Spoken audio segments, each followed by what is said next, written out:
Sitting here at a filling station, topping off the tank with fuel. Gonna top off the quad with some fuel. I'm gonna probably head to Noble, Oklahoma tomorrow morning.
What we do see is we got a nasty oil leak in the right on top of the timing cup.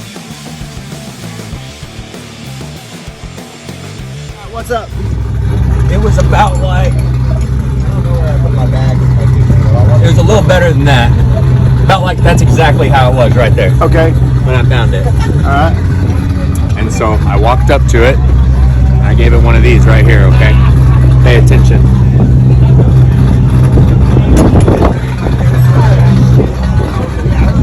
Problem solved. It's difficult, but you can do it. Bad to the bone. All right, lock it up. Let's get ready. All right, so we think our backing plates that hold our axles in, there's a small notch, and we think that notch is turned around backwards.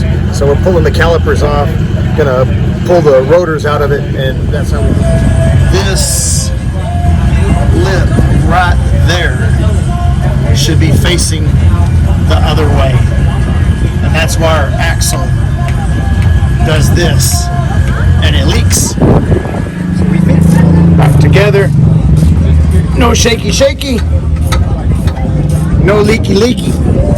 That's absolutely 100% why we spun and went right in Oklahoma.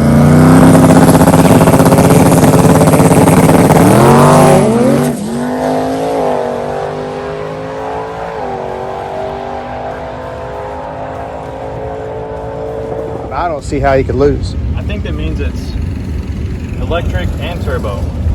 Electric and turbo? I think so. So you flip a switch. It's hybrid. It has both. You have to run championship winning horsepower. Actually, I think this is the owner. I think the owner has joined us. Yeah, I got this bad boy over here. He's twin turboed on both ends, and then we got a oil compressor over here that pushes the air out of the twin turbos.